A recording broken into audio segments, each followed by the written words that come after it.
Hi everyone, welcome back to the Beyond the Film podcast. We're super excited to be back. We're nearing the end of September right now, so hopefully those of you who are maybe going back to your work or your schooling are doing well. We decided for this episode we wanted to have a little bit more of an opinion-based episode just to kind of talk and have some fun. So we're going to be discussing our favorite novel film adaptations.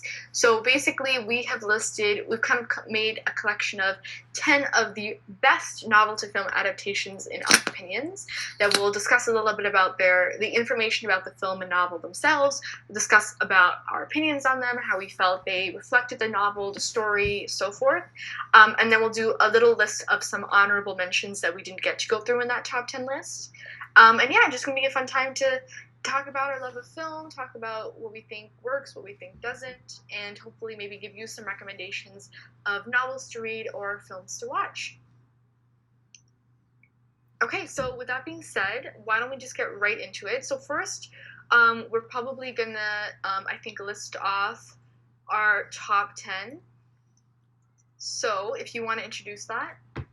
Okay, so yeah, we're gonna be listing our top 10 favorite and what we think are the top 10 best novel to film adaptations. So the first one is obviously The Godfather. No question about that. It's amazing. Second, Sense and Sensibility. Third, Life of Pi. Fourth, One Flew Over the Cuckoo's Nest. 5. Silence of the Lambs. 6. The Shawshank Redemption. 7. To Kill a Mockingbird. 8. Fight Club. 9. Schindler's List. 10. Perks of Being a Wallflower. Yeah, so those are the top 10 that we listed. Again, we tried to get as many different genres and different eras of film as we could. We're just going to go through everyone, talk a little bit more about them in detail. So the first one I'm going to introduce because for those of you who know me, you know that The Godfather is my favorite film of all time.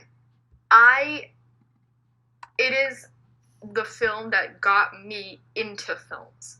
And Al Pacino is my favorite actor of all time. I genuinely got my best friend to paint me a picture of him as Michael Corleone in The Godfather for my birthday. That is how obsessed I am. So I had to be the one to introduce this because there's so many things I have to say about The Godfather. So little time. We could do an entire episode on The Godfather with just me ranting. But start us off. So The Godfather was released in 1972, directed by Francis Ford Coppola. The novel, released by the same name, was released in 1969 and was written by Mario Puzo, who also collaborated on the screenplay for the film. It stars Al Pacino, Marlon Brando, James Caan, Robert Duvall, Diane Keaton, John Cazale, and Talia Shire. And it follows the story of the rise to power of the Corleone family, an influential mafia empire in New York, and what happens when the Don's youngest son, Michael, is forced to leave the family to a potential mafia war with others. The film has won many, many accolades, including 3 Academy Awards, including Best Adapted Screenplay and Best Picture, 5 Golden Globes, a BAFTA, a Director's Guild Award, and a New York Critics Circle Award for Best Actor for Al Pacino, among many others. So let's talk about this. So I have read the film, a novel, of course, because I can't call myself a Godfather obsessive if I have not read the novel. Have you read the novel? I actually haven't gotten to it yet. I really want do. to. I really need to. I just haven't had the time. Even though we still have all the time during this quarantine, but I've been catching up on films, to be honest. Right. Honestly, yeah. So I'll talk about the novel then quickly. Yeah. The novel is one of the best I think I've ever read. It is phenomenally done. I remember the first time I read it was actually last year, wintertime. And I was getting home on the bus. I remember it's half-hour walk from my house to the bus stop. It was literally like minus 15 degrees, snowing. Oh my god. But I stood outside for 20 minutes, just standing, not even having to walk, just standing there to finish the chapter of the book that I was in that book. Because it was so enthralling and so amazing. And what I love about this novel is that everything that Mario Puzo writes about, everything is so detailed. There is no character that's just there. Like, there's no side character. Every person he introduces, he has to talk about some elaborate backstory of how they fit into, like, the piece of the puzzle that is the mafia world of the Corleone family. So, in the only thing I would say about the film that wasn't able to do that was obviously because the film is only a certain amount of time. It can't be 5 hours for it to be that detailed. They weren't able to hit as many of those details as they could have. So an example would be, for example, like the police officer oh my god, McCluskey, who is working with Solozzo and who Michael kills in that diner scene when he kind of gets that character change.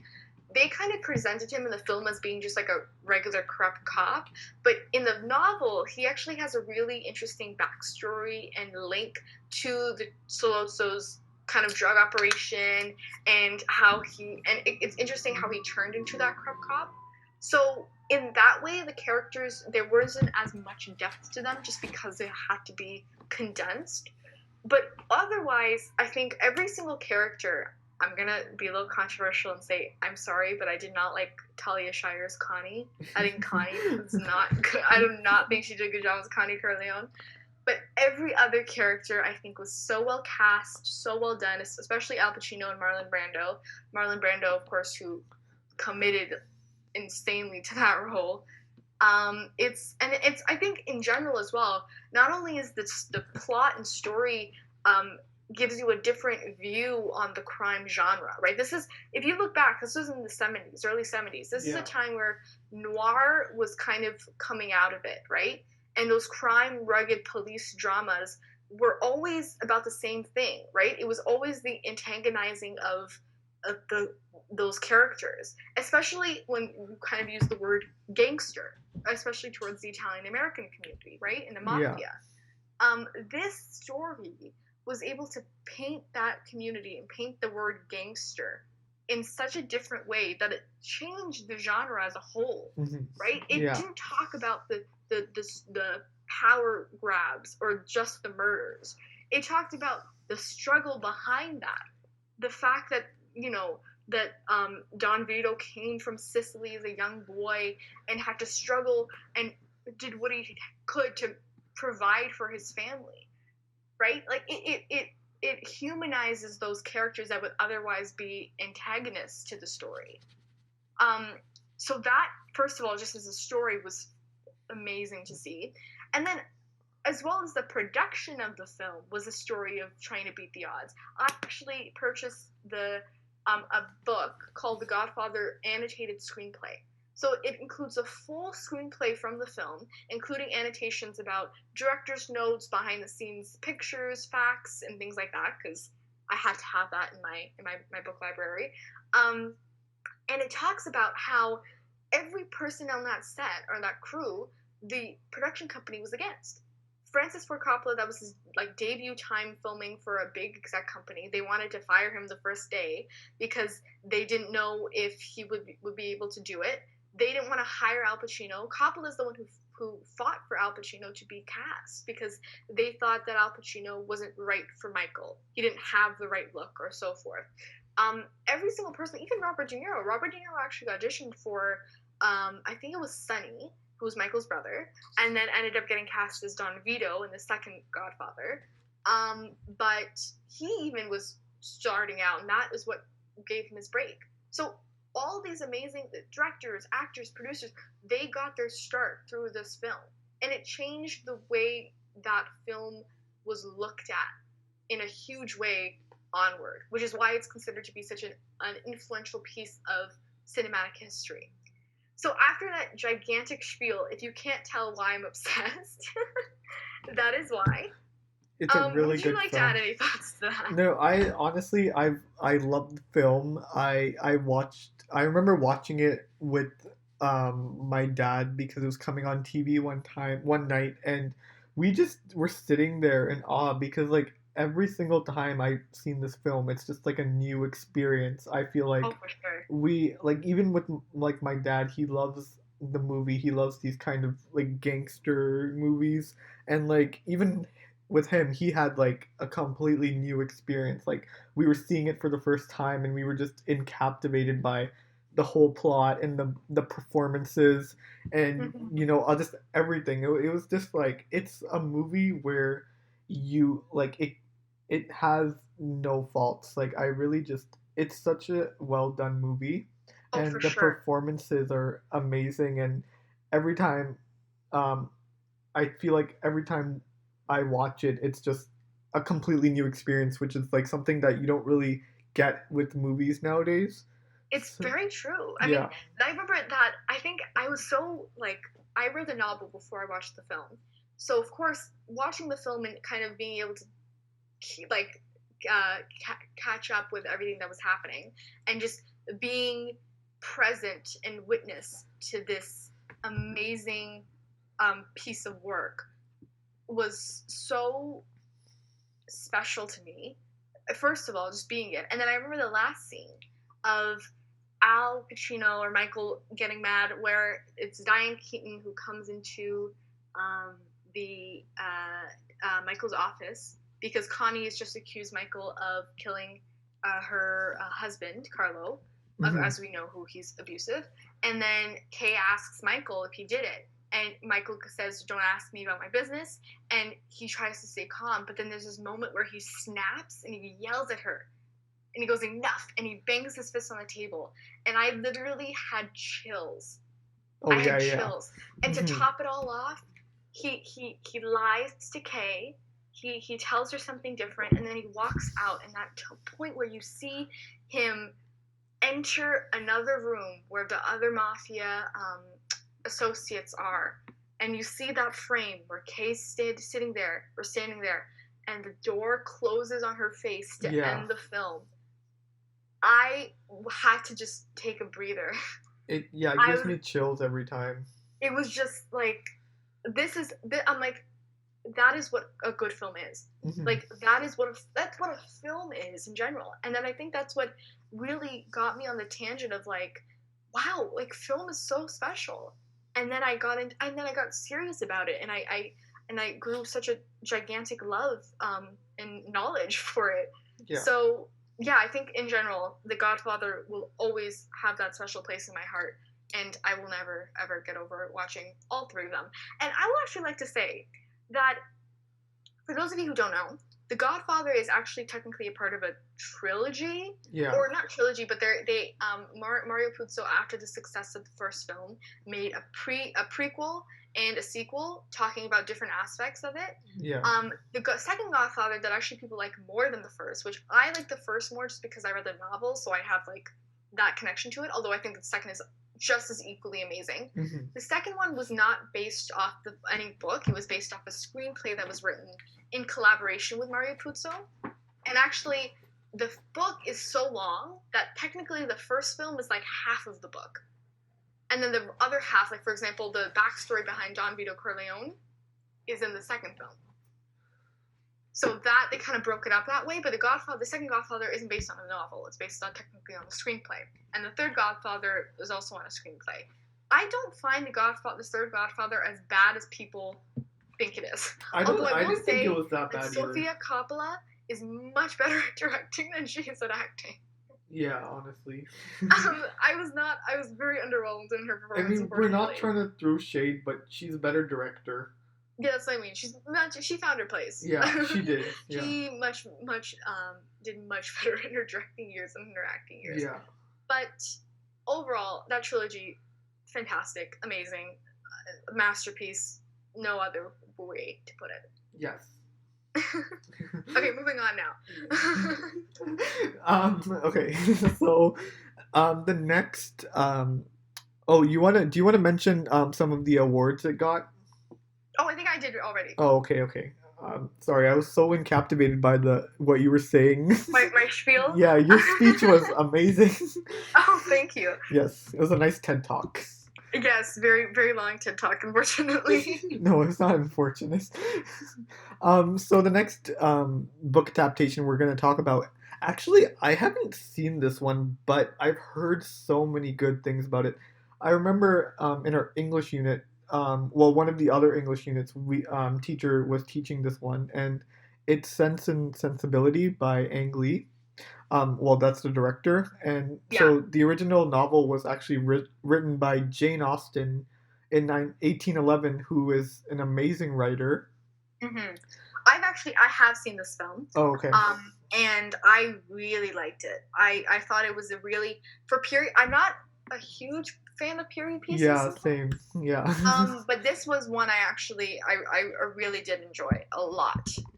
Okay, yeah, that's interesting because I honestly I thought we were gonna do this in English like when I was in high school, but we didn't. So actually, I really want to read the book though because I've heard a lot of praise about it. Um, hmm so yeah, so this movie stars Emma Thompson, who stars as Eleanor Dashwood. Um, so Emma Thompson actually wrote and adapted the screenplay herself for the film, which was released in 1995, and it also stars Kate Winslet, Hugh Grant, Alan Rickman, and Greg Wise, which is an amazing cast actually. hmm They So all did a really good job. oh, okay, yeah, I'm gonna have to check it out. It's actually on my list. So basically, the story follows it follows the story of sisters Eleanor and Marianne of the Im- impoverished Dashwood family, and whose different personalities and outlooks on life provide an interesting parallel in their journeys of discovering themselves, strengthening their bond as sisters, and finding love. Eleanor is supposed to represent having a more common sense and levelness, and Marianne is supposed is more emotionally driven and impulsive, hence Sense and Sensibility. Which I actually that's actually really interesting for me, having not read the book or seen the movie. I think Oh, that's really it has like a balance towards the two characters.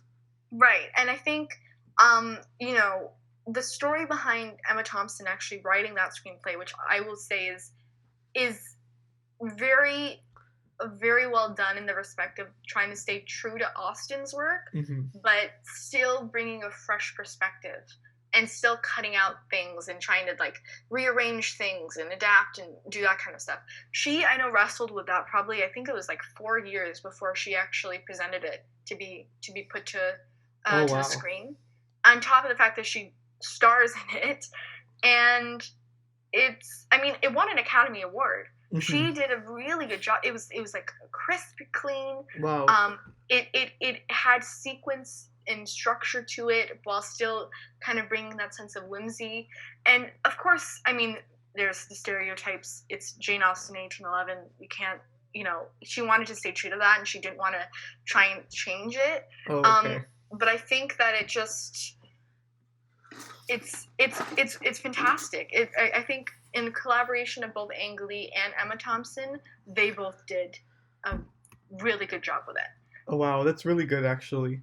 hmm So the film actually won, like you said, an Academy Award for Best Adapted Screenplay. It won 3 BAFTAs, including Best Film, 2 Golden Globes, 2 National Board of Review Awards, a Screen Actors Guild, and 2 Critics' Choice Awards. Among others, it's also one other. We're listing the more major awards of Yeah. all these. But yeah, no, Sense and Sensibility. I think if you're gonna talk about a good film to novel adaptation, like this has to be on your list Have because you it read just the book? I have not read the book Oh, actually, which okay. I know I think I need to. Okay. And I mean, of course I need to. Yeah. But I'll probably check out both as well. yeah, I think this is a film that definitely relies on the screenplay Oh, okay. um, to like really make it come to life. And I think that is what provides it the strength that makes it enjoyable. Because otherwise, I think it can be lacking in Yeah. that way. It has like that charm and that sense of wit, but that all comes from the screenplay. So I think that's what really brought its strength Oh, okay. to that. I think I would say. Okay. But yeah. Okay, so moving on, we have Life of Pi by Ang Lee again. Ang Lee really banking out some Yeah. amazing films here. This one I Um, actually have read and seen. The I have seen this. I have not read this, although I know I need to. The book Um, is really good. yeah, I've heard actually. This film I like was so encapsulated by this film. It was Yeah. beautiful. And This film I actually saw in theaters with my parents, and we were all like loved it by the end of I it. We were oh my so god, I did as well. It was just it was so good. beautiful. Yeah. And also being able, of course, we're both people who are of Indian descent, Mhm. being able to see those kinds of characters, like South Asian actors, on screen in a Western film, like Yeah. and bringing that story to life. Yeah. I think that was really, really important to be presented. Um, yeah, so the novel Life of Pi was written by Jan Martel in 2001, and the film was released in 2012 and stars Siraj Sharma, Irfan Khan, rest in peace to him, who was literally one of my favorite actors of all time, and it was so Mhm. sad to hear of his passing. Tabu, Rafi Spal, Ayush Tandon, and Adil Hussain. Life of Pi tells the story of Pai Patel, a young adult whose parents sell their zoo and in India and load a freighter ship with Pi and some of their remaining animals, only to then pass away from a terrible storm while on the boat. Pi is left on his own with a Bengali tiger, and they are forced to develop a trusting relationship while stuck at sea in order to survive, also questioning Pi's own beliefs in spirituality and chance. It's a really um, odd plot if you think about it. Yeah, but it's It's like I love the relationship. Like the whole movie just tells you the relationship also between the tiger, who's I think was named I don't remember what was the name of the tiger. oh god, don't ask me that. I don't remember. Let me okay, hold Uh, on. let's. It was Richard Parker. Oh yes. Oh my god, how could I remember? They named her like Richard Parker for like a Western kind of name. That was Yeah, um. Yeah, it was a really poetic relationship. yeah, very. It was And it was a poetic movie in general, yeah, but it was like it wasn't a superficial bond. You yeah. know, to be able to have a bond with that kind of animal or creature, it Yeah. needs to be deep and trusting and beyond the bounds of what you think is possible. Also, can we talk about how amazing the CGI of the tiger was? Oh my god, Yeah. I genuinely was in shock when I found out that was It CGI. looked real. It looked, I mean, the interaction as well. Like, Yeah. the CGI in general, the CGI part of it is hard. Not to mention trying to act with a CGI tiger Tiger. for Oh my god. 90% of that film. And on a boat too. Like On a boat on top of it all.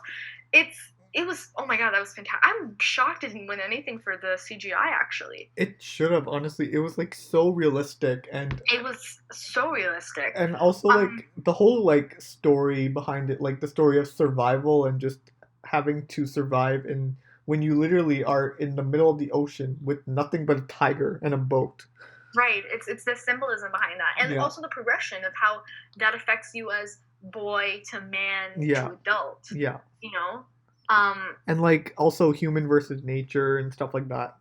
Right. So it talks or touches about a lot of different Hmm. concepts and aspects in that kind of um, world of concepts, but it presents them in a way that you can understand. Yeah. Like it presents them in a way that you think is not going to be interesting, but like it just you're so drawn to it. It's all you can think about. Yeah. And You know? also like I feel like throughout the film, the audience, I remember in our theater, we were feeling so anxious because we could really feel for the main character because being stuck on a boat with a tiger, like I can't even imagine what that would actually be like when you Yeah, I have mean, of course, that's like face value, but of course, other issues of yeah, losing your parents and things. But no, yeah, really, you're brought on a journey with this character, yeah, and in that progressive timeline, it's especially the end scene where he's in that hospital as an older man. and also like I feel like to some extent like we could also see the emotions of the tiger as well, like the emotions of being on a boat and the like because tigers, they're animals, so having to form that relationship and bond with a human, I feel like both we could I could see both sides of the emotional stakes that were there. yeah, it's like the relationship between someone who's just lost his parents, someone who's Yeah, like you're at the most vulnerable state of human that you could possibly be in that situation. yeah, You're in the middle of nowhere, you lost your parents, you have no food, no water, you're stuck on a boat with a tiger. You are the most human you can be, and yet you have a tiger that is like the epitome of instinctive aggression that and yeah, like, and you're and just fear of like you could die at any alpha, point. yeah. So it's like the emotional vulnerability and this alpha aggressive nature, being able to form that bond is really um just like really interesting to witness, I Yeah, think. it's a very So yeah. it's got a lot of deep depth to it that people don't think about. But when you really think about it, it's a phenomenally done story and film. So, of course, the film did win 4 Academy Awards, a Golden Globe, a BAFTA, 2 Satellite Awards, and an MTV Movie Award for Most Frightened Performance, which I think was very funny. Um, but yeah, so this film was definitely very well deserved place on our list. The tiger should have won an award. The Tiger should have won Best Actor. I don't know Yeah, what they were thinking of yeah. the I don't Academy. even know why he wasn't nominated. Like, Yeah, I mean, the Academy, like, step up your game. yeah, like the tiger was just as important.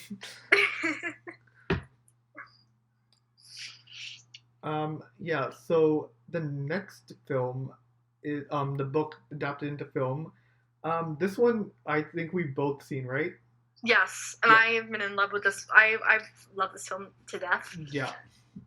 So it's called One Flew Over the Cuckoo's Nest by from Milos Forman, the director. So the original novel was written by Ken Kesey in 1962, actually. And the film was released in 1975, directed by Milos Forman and produced by Michael Douglas. Um, Did you know that? yeah, I actually did not know that. Yeah, I was like doing research, and I remember seeing an interview saying Michael Douglas talks producing One Flew Over the Cuckoo's Nest, and I'm like, Wow. what? I'm actually finding That's this out right now. That's actually crazy. crazy, yeah. So yeah. Yeah. So the film stars Jack Nicholson, Louise Fletcher, Will Sampson, Danny DeVito, Christopher Lloyd, Scatman Crothers, and William Redfield. Also an amazing cast. hmm I did not recognize Danny DeVito at all. Yeah, I didn't either. I was kind of like I saw the cast list after, and I said it said Danny DeVito, and I was Yeah. like, where? Where is he? I was like, there's no way that's Danny DeVito. Yeah. So, okay. So the story of this, um, um, so the story it follows Jack Nicholson, who plays R.P.M. McMurphy, a prison criminal who's taken to a mental hospital after falsely pleading insanity, where he begins causing a change within the routine and hierarchy at the institution, fighting alongside the inmates for their freedom against the infamous antagonist Nurse Ratched. Fun fact: Nurse Ratched is actually being made into a Netflix store. Nurse Netflix, Ratched, yeah. yeah, from Ryan Murphy started starring Sarah Paulson as Nurse Ratched, which is amazing. I think the Nurse Ratched character is like gonna be so cool to see in that like horror kind of Yeah, light. I mean, she was actually really creepy in the movie as well. So when I first watched this, I really, or honestly, probably the first half of the film, I saw the character Nurse Ratched, and I'm thinking she's gonna be like your femme fatale, trying to use your sexuality to gain your respect, kind of a villain, or she's just gonna be like a really basic villain. Yeah. But she wasn't. The more I watched it, the more I kind of she didn't have to use her sexuality to gain her respect. She Yeah. was educated and stood her ground. And she was level headed in that way, but you could always tell that there was something looming behind Yeah. the reasoning for her actions. Mm-hmm. So I think that, Louise Fletcher, I definitely think that she did a really good job. Yeah. When I first started watching it and I kind of like searched up while I was watching and I saw that she won an Oscar, I was a little taken aback because I was kind of thinking, well, did she really do that good of a job? But when you finish the film, you really got to give it to her. Yeah, I mean, she did a really good job. yeah, but I mean, of course, Jack Nicholson was like, Yeah. that is, I think that's one of my favorite roles I think I've ever seen him in. And yeah, obviously we can't wait to see what the Netflix does with this iconic villain. And It's gonna be really interesting. yeah.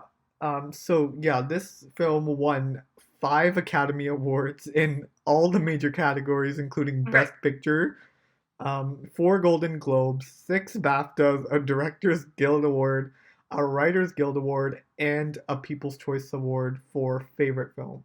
That's insane. It took it. I mean, for good reason. It took Yeah, home what it needed to be. I mean, A yeah. story of bonding, a story of beating the odds, and actually, it's interesting because the novel, Chief is the narrator, Oh so yeah, everything yeah, is narrated through Chief's eyes. yeah. Hmm. Whereas technically, we don't really have a narrator per se in the film version, which I think is an interesting choice because it gives us a little bit more of a different perspective and makes things more interesting of not having that narration aspect to it. So it Yeah. was a very interesting choice to do.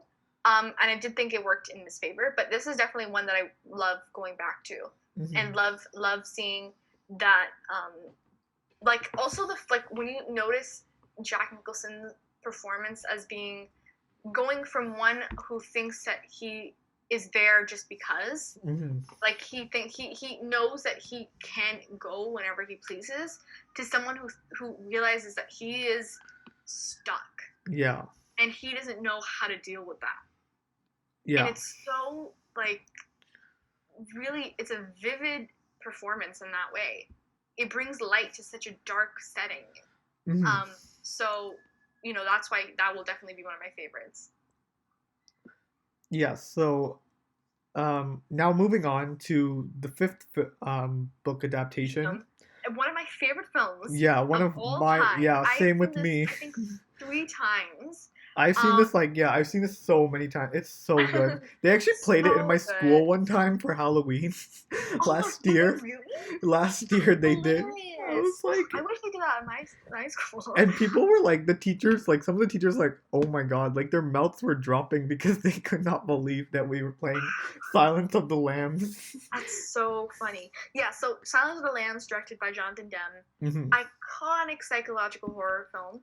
So the novel was written by Thomas Harris in 1988, and it was a part of a trilogy all centered around the character of Hannibal Lecter. So that includes Red Dragon, that they actually made the film of much later with Anthony Hopkins as Hannibal. The film was released in 1991, and the novel was adapted for the screen by the playwright and screenwriter Ted Talley. It stars Anthony Hopkins, Jodie Foster, Ted Levine, Scott Glenn, Anthony Hild, and Brooke Smith. The plot of the film and the novel centers around young FBI trainee Clarice, Clarice Starling, who sent to an interview an imprisoned Dr. Hannibal Lecter for help after a new serial killer emerges by the name of Buffalo Bill. However, as Clarice grows closer with Lecter, things are revealed that may be more harmful than good. The film won 5 Academy Awards, including Best Picture for that year, 2 Golden Globes, 4 New York Film Critics Awards, and a Golden Globe, among others. So there's so much to say about this film. I think it does it. So I think a lot of people expect Silence of the Lambs to be horror, but I think there's a line between horror and thriller. Yeah, I This think is this is like in the thriller. middle. I think it's like kind of in the middle Yeah, because this would be more classified as thriller. yeah, Because you have to think about the time. It was in the 90s. yeah, Obviously, horror has definitely changed since that's true. then. Yeah, it's not like Um, the traditional horror. It's more of like, it does scare you, but it's not like the horror we know. right. You know what I mean? And yeah, of course. And yeah, so in that aspect, it it's a really good plot, Yeah. really well written story. I mean, the progression and structure of everything, it's quite, I guess, basic. Like it's your standard kind of plot with a like twist towards the end. You see your progression, and you see how Clarice battles with the information that's being revealed to her. But they do it in a way that is unique to the story and the character. I think Yeah. that's what I really like about this. And of course, Anthony Hopkins as Hannibal Lecter is one of the creepiest and best performances I've ever seen. Also, like, I just want to note that um, before you continue, um, I just want to note that Hannibal, the character, I heard that actually it was based on a compilation of different serial killers. So they made like Hannibal based on multiple serial killers in the past. So it's like really that's terrifying to me. That is, I mean, he's a combination of Yeah. the serial killer, Hannibal the cannibal. Yeah, exactly. Yes. But like, yeah, no, I mean, both Jodie Foster and Anthony Hopkins, of course, did a good job. I Yeah. actually heard that they were both intimidated by each other on set. So aside from their scenes together, they never spoke until the last day of filming. Oh my god. That is, and I think, you know what, I think that kind of also lends to the sense of like disconnect between the two characters, Yeah. because I think if they had gotten to know each other too much, there would have been too much of that like familiar, friendly sense. You know, they needed that like strange, unfamiliar feeling between them to enhance the relationship Yeah. between those two characters. Yeah. So, but I mean, overall, like it's like a perfect film. Yeah, it's Like really it's like it's a thriller, but it incorporates those aspects of horror. It's dramatic, but yeah. it still has those light moments, but it's still like creepy and disgusting and amazing. Yeah. I'm de- It's just yeah, it's definitely like I'm definitely gonna watch it next month for October. yeah, oh for sure. I think I gotta watch it again after the millionth times I've already watched it. But yeah, definitely on our list as well. Yeah.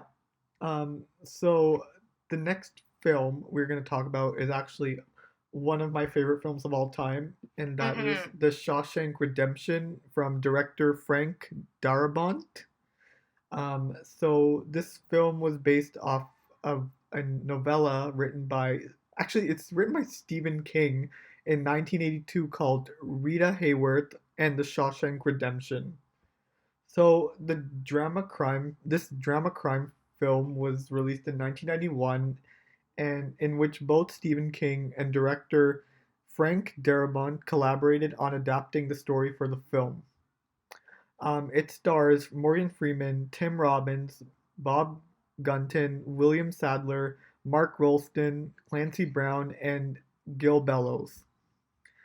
It follows the story of a successful banker, Andy Dufresne, whose life I cannot pronounce any name.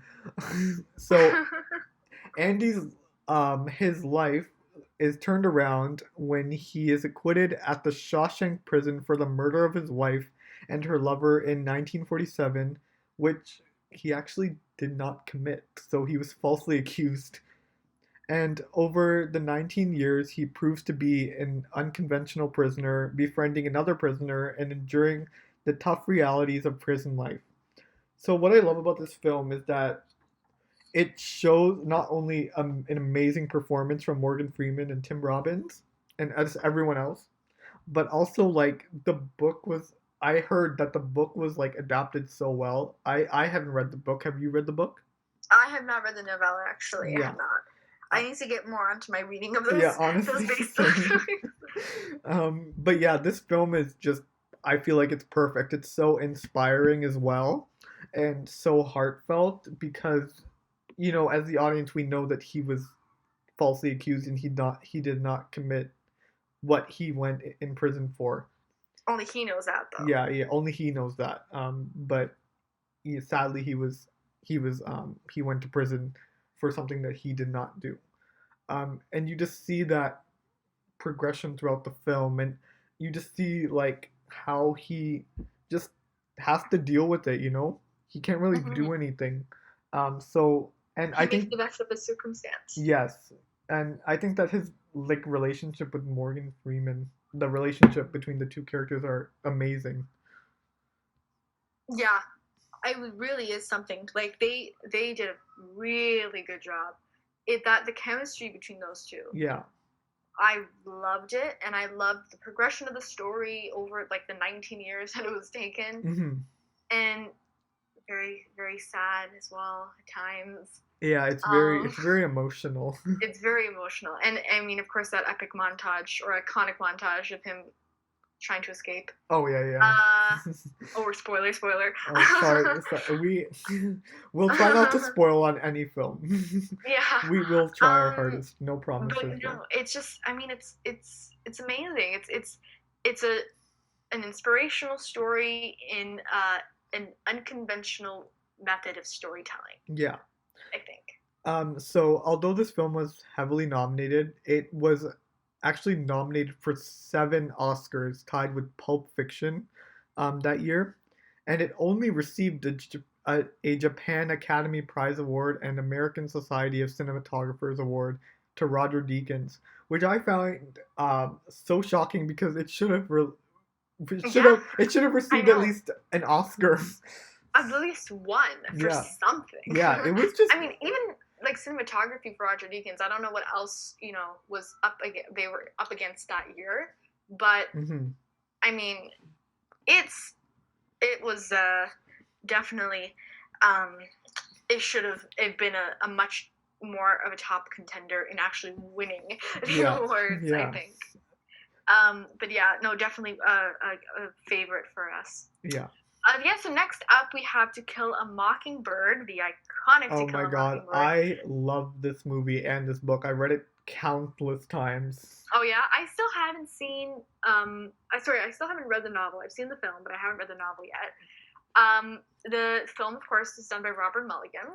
The novel this film was based off of was published in 1960 by Harper Lee and has since become an absolute staple of modern literature. It Yeah, even won a Pulitzer Prize. yeah, So, I mean, any English class, any English professor, this is definitely going to be in their yeah. repertoire of Hmm. teaching. The movie adaptation was released in 1962, and its screenplay was not actually written in collaboration with Harper Lee. They did it themselves. It stars Gregory Peck, of course, Mary Badham, Robert Duvall, Philip Alford, Brock Peters, John Magna, and Colin Wilcox. Gregory Peck plays Atticus Finch, a white lawyer who was given the case of defending a black man accused of raping a white woman. The backlash Finch receives ends up exposing his own children to the dangers of racism and stereotypes in society. And we see a beautiful story of kind of learning to accept and love in such dark times. Yeah. I think It it's just like I think this film and also the book is so heartfelt and touching and has so many beautiful messages throughout not only the film but also the book. Like I just mhm, highly recommend reading it because it's just as you said like a staple of modern literature. yeah. It really is a um such an inspirational film and it's done in an academic kind of way. Yeah. Like as in like with the having that argument presented in a lawful way or like in the court because of course when this was released or when the time set of when this was all happening was in a time where segregation and racism was very very prevalent in the United States. So it's a really beautiful story, and the film I think really does stay true to that. At Hmm. least, of course, from what I've heard about the novel, I think you can speak more to that having read it. Yeah, it really does like because the novel is just so iconic. Like I think the film really does they really tried to stay true to everything, and I think they did a good job with the film. And I think it was like I think the film was well done. Yeah, and I think it's like it also kind of is a real like classic old Hollywood film Hmm. or almost old, almost like kind of like nearing the end of old Hollywood film. But it's really I really liked it. I really thought Gregory Peck did a really good job. The only actually time I saw him before was in Spellbound with Ingrid Bergman and Alfred Hitchcock, Oh yeah, the yeah, Alfred Hitchcock film. So I hadn't seen him in anything else. Of course, I know he's obviously done a lot more previous to this, but after seeing this, then I think I was kind of really loved his performance and thought he brought a lot to the character too. He hmm made it that kind of like the back and forth of the film seem a little bit more grounded through his performance. yeah. So you want to talk about some of the awards it won? Yeah, sure. So the film won 3 Academy Awards, including for Best Writing. Yeah, 3 Golden Globes, a Writers Guild Award, as well as being inducted and the National American Film Registry, and the Producer Guild Awards Hall of Fame. So it is forever remembered as being an iconic piece of Mhm. both literary history and film history, which is very Yes. interesting. So yeah, moving on. We're gonna be talking about um, another great book. Film that cannot be named. Yeah, it's actually written by one of my favorite authors. Like, and I love this author so much. And that's Fight Club by director David Fincher. Written by author Chuck Palahniuk in 1996. Fun fact: it was actually banned in the Texas school district in 2013 for explicit language and sexual Sexual content. content, yeah. But yeah, I love this author so much. I remember being introduced to him in 2014 by one of my friends, and I read every single one of his books that year, Wow. and like he's still coming out with more now, but he actually like fight I remember reading Fight Club first and it was like so amazing because I'd seen the movie and I'm like, wait, he wrote the book? So yeah, he actually came out with some graphic novels for Fight Club now, Oh, I which did not know that. yeah, recently he came out with I think the third one, but they're graphic novels. That's very Um, interesting. but yeah, this film was actually released in 1999 and was adapted by Jim Ewells for the screen. It stars Brad Pitt, Edward Norton, Helena Bonham Carter, Jared Leto, Zach Greener, and Meatloaf. Yeah, the guy. So the guy who plays Bob, he's a singer and actor. So his real name is Michael, Yeah. but he goes by Meatloaf. Yeah. It's amazing. It's. I mean, I don't think I can imagine him as anything else other than being Meatloaf, even with the character. Mhm. Yeah, so the story is about an unnamed insomnia patient who narrates his life, including befriending an eccentric soap maker named Tyler Durden, in which they create a secret underground fight club that takes a very dark turn. I think that all the performances here were great, especially, Brad Pitt playing the lead character. And I don't know why, but I really did not expect the end. Oh, yeah, same. I really like. Usually, I can kind of catch on a little bit, but I really did not. Yeah. I was just kind of getting a little confused. But it was very interesting because there were hints all over. Like if Yeah. you look at scenes, the placement of the characters or the way that people were interacting, Yeah. it was always clear. Because if you really think about it and looked at it back, you're like, wow, that was smart because it showed that this was actually happening. Yeah. It's a dark film too, though. Oh, It's yeah. heavy. Yeah, It can yeah. be very heavy. It can be very hard to watch at times, although very entertaining. Yeah. The Um book was also very like dark as well, I remember.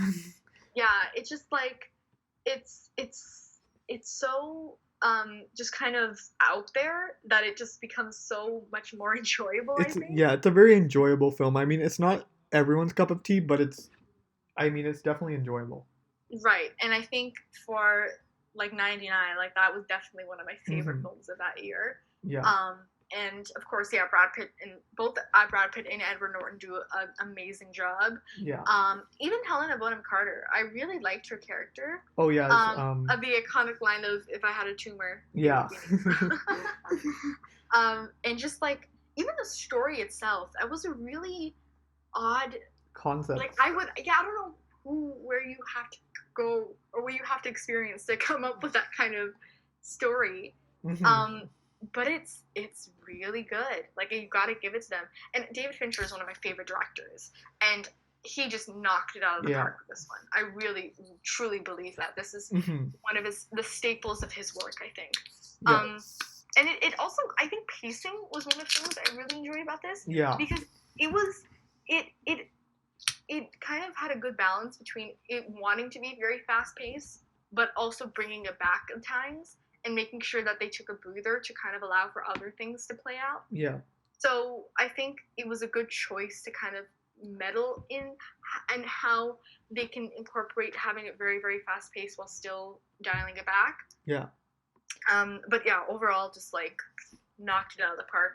I will always love Fight Club, although I shouldn't be saying the name And if you have not seen Fight Club, I don't know what you're doing with your life, but you need to go watch it And now. also, I highly recommend reading the book as well because it's really Yes. good.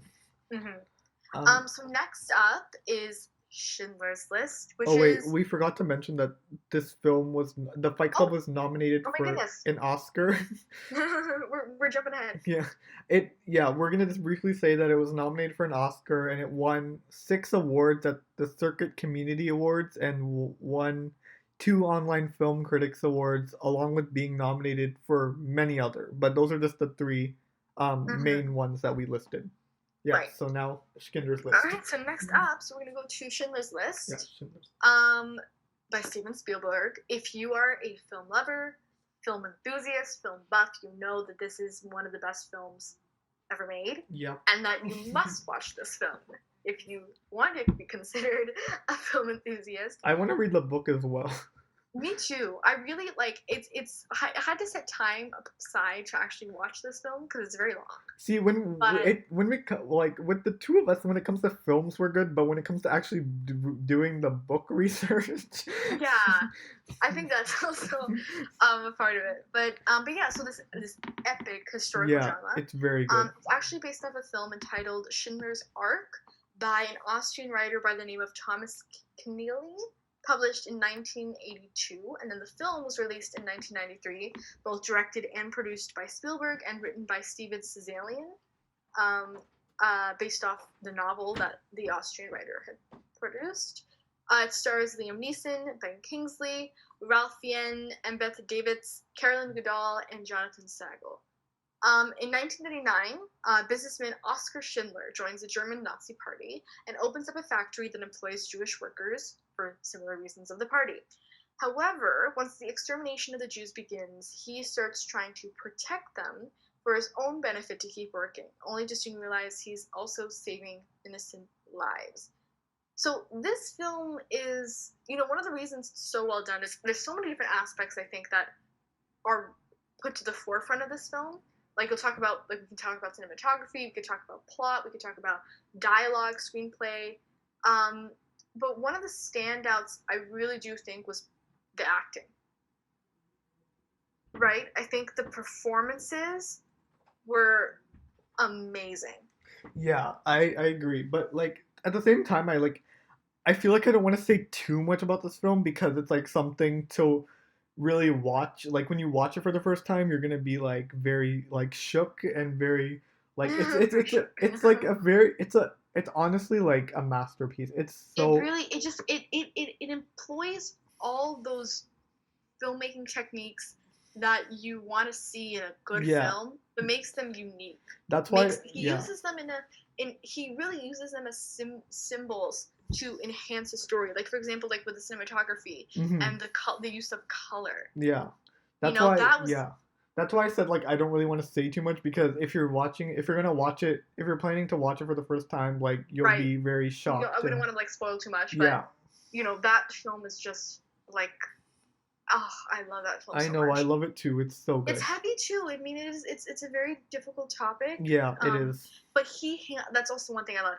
He handles it very appropriately. Yeah. And very responsibly. Yeah. Like he does it in a way that doesn't embellish anything. Mm-hmm. It doesn't like try and promote anything or antagonize anything. It does it with a fact in mind and just presents and it allows the audience to form what they need. Mm-hmm. So the film won 7 Academy Awards, 3 Golden Globes, 7 BAFTAs, a Directors Guild, a Writers Guild, and even a National Board of Review Award for Best Film, among many others. So, I mean, it's critically acclaimed, it's acclaimed by audiences, it's a must-watch for anyone. Yes. So yeah, that honestly what all we're gonna say because you have to watch Schindler's List. Mm-hmm. So the final film we're gonna talk about is actually one of my favorites. It's The Perks of Being a Wallflower by Stephen Chbosky, and the debut novel of Stephen Chbosky was published in 1999, with many comparing the story to a modern day take on Catcher in the Rye. So this film was actually released in 2012 and was written and directed by Chbosky as well. first time on this entire list that's someone who has written a book and also wanted to write and direct their own book and adapt their own book. So I think that's why it was so well done because It's the same it person. was all him. Yeah, I Yeah, feel I mean, he had the original plan and thoughts in the book that he could directly bring to the screen. yes. So yeah, I feel like um, I just really love this film because I can relate to the whole term wallflower. I feel like when I first Hmm. saw this, I just like immediately could relate to the main character. I think So everyone can at some point. It yeah, really is it's a relatable time of being. yeah. You know. So this film stars Emma Watson, Logan Lerman, Ezra Miller, Mae Whitman, Nina Dobrev, Paul Rudd, Johnny Simmons, Kate Walsh, and Dylan McDermott. And the story fall is about a 15-year-old introverted student named Charlie as he battles the teenage world of sex, drugs, relationships, and hardships when he befriends some of his seniors in high school. Yeah, it's a very good like coming of age story, and it really shows a different side of a high school life because this kid is very introverted. Um, you see him struggle with communicating with his fellow peers. He doesn't really have that many friends. And I think that was a really great performance from Logan Lerman as Charlie. Hmm. Yeah, he definitely did a really good job with that. It's just like it's a heartfelt story brought to the screen in a heartfelt way. Yeah. Like you can tell that there was actual experience Hmm. Yeah. behind, you know? And it was really well done. I mean, I loved it. I think it's again a relatable story, something that people can Hmm. lean on and people can learn from. And also, And like, the book was also amazing. Like, I remember reading it, and the mhm. whole book is formatted in like letters. So, Charlie and all the other peers they write letters, and it's like really beautifully written, and all the messages throughout the book and also the movie are really, just well done. Yeah, it's crazy and amazing and just like it's just a heartfelt like you want to watch it. It's a good Yeah, feel good movie. and it also takes you on an emotional roller coaster because you really get to relate to this character Charlie in some way. You feel for him, you really Yeah, do. you really, yeah. Yeah. So this film it won three Teen Choice Awards, an Independent Spirit Award, two People's Choice Awards, a GLAAD Media Award for Outstanding Film, and two San Diego Critics Circle Film Awards. It was very well received. Yeah, And I know a lot of people who are into film and will always to this day say that this is their favorite. Um, yeah. it's a great one to watch. But yeah, so that concludes our main list of the our top 10 collectively novel to film adaptations. Maybe you share some of them, maybe you want to add some to the list. We're going to go really quickly, just list off some honorable mentions we wanted to talk about. Hmm. So if you okay, so I can start off. So Okay. some honorable mentions would be American Psycho, MASH, No Country for Old Men, Little Women, The Princess Bride, and Metropolis by Fritz Lang, of course. I actually rewatched American Psycho like 2 days ago, and I was, it was American very. Psycho is amazing. I know it was, Uh, and Christian Bale like just did an amazing performance. really, really did. I know people are like conflicted about the film because some people like it, some people don't, but I thought it was very good, and the book was even more crazy. I've heard the book is really something else. Yeah, the book. Oh my god, the way it was written, you get to like see the mind of a psychopath. Oh my god. It's very like yeah. Vivid. I'm just gonna leave it at that because you guys have to read it for yourselves. That's unfortunately how far we can only how far we can go. Yeah. Another book adaptation that I honestly really loved was Room. It stars Brie Larson and Jacob Tremblay, and it's basically about a woman who is held captive in a place which they name Room. So basically, to give a brief rundown, she was kidnapped as a young woman and had a child, and the child grew up in captivity, never saw the outside world, and they call their, captive space room. And it's just such a beautiful story about mother and son and raising your kid in the worst circumstances. And to some extent, I can actually see this being inspired by other true stories that have taken place like this that unfortunately happen around the world where, young women are being kidnapped. And I think that it just goes to show that this movie really went to show that there is hope for people that have been in those circumstances. And I think it was just beautifully written and just beautifully told. And I haven't read the book, but I heard it was also really good. Hmm. And also, like, Brie Larson won an Oscar for this, right? Yes, she did. Yeah, her performance Very was well deserved. really good. Yeah, and also like just the dynamic between Brie Larson and Jacob Tremblay, who plays her son, was I think very they showed it in such a realistic way, and that just I think that showed the relationship they had throughout the filming process.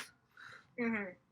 Yeah, so I definitely um, recommend checking this one out. It's emotional, but it's really good. The next Hmm. one is Crazy Rich Asians, which is amazing. It recently came on Netflix. Highly recommend checking it out. Have you read the book? I have not read the book now. What did you think of the movie? I like the movie. It was funny. Yeah, I think it was like heartwarming. It was like Yeah, cool to see all the Asian cast. yeah, yeah. Um, I liked it. Hmm. Good one. Goodfellas, amazing. Iconic Scorsese picture. Like that's like you want a Scorsese film? That's the film. Goodfellas. That is Like the film. that Goodfellas and Casino, I think are like one of my two of my favorite by him, among many others. Hmm. But like I'm just like the gangster, like Yeah, nothing trying to overreach, just like a good gangster crime and film. that's what Scorsese is good at. Hmm. Really excelled at that movie. Really, really did. Hmm. And of course, we had to mention one of the best fantasy trilogies of all time, Lord of the Rings, which Lord of the I Rings. could talk about all day, but this video would be like 6 hours long. Oh yeah. I am obsessed, and I say obsessed with Lord of the Rings. I love J.R. Tolkien. I think he is a master writer and created this whole fantasy world that was just mind blowing. I think that, creating these fantasy world, are really hard, but he thought of every single thing, every single plot point. Unfortunately, he passed away, but apparently, like, from, the people that are close to him has said that he has some of his work is not even like found because he's I think like hid it away or something, but he's thought of every single thing. And Hmm. I think the movie, like, this is like probably the Lord of the Rings trilogy is probably the only 4 hour movie that I will sit through for 4 hours because it was just that good.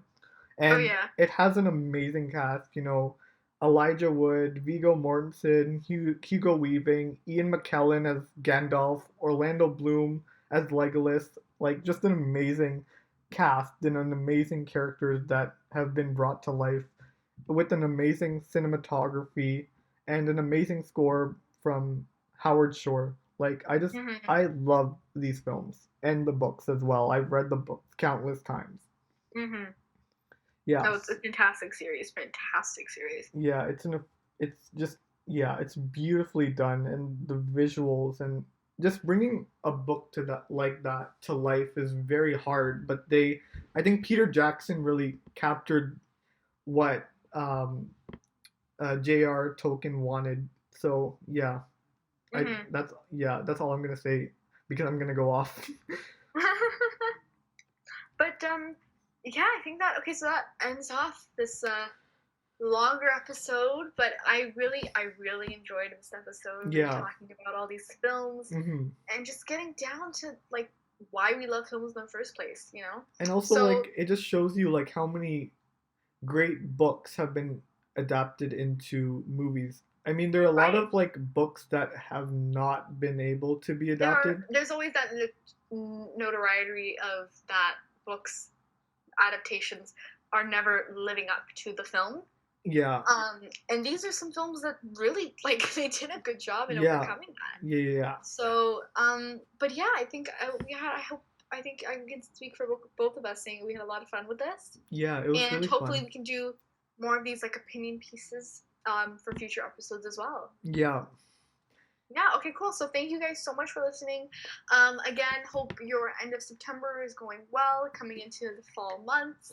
And look out for more content this week from our account and another podcast episode up in 2 weeks. So we'll yes. see you soon. Bye. Bye.